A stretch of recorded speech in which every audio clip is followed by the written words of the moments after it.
Final score this afternoon, Maryland 74-45 over Virginia Tech. Coach, your thoughts this afternoon? You know, I actually thought from an offensive standpoint we got some better shots than we had gotten in some of our most recent games.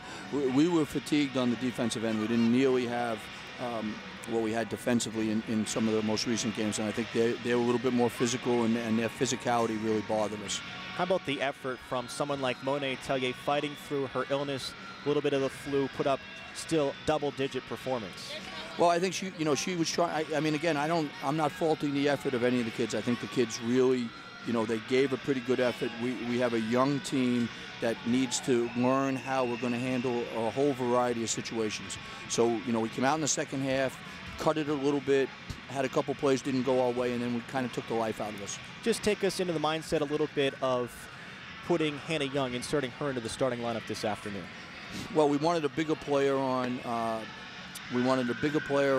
Thomas, which still didn't work out great for us. She had a fabulous game. And I think I wanted to change things around a little bit because I think, Alyssa and some of the other girls are putting a little bit too much pressure on themselves. All right, Coach, thank you very much. Final score once again, 74-45. Virginia Tech drops to the number 10 team in the nation, the Maryland Terrapins.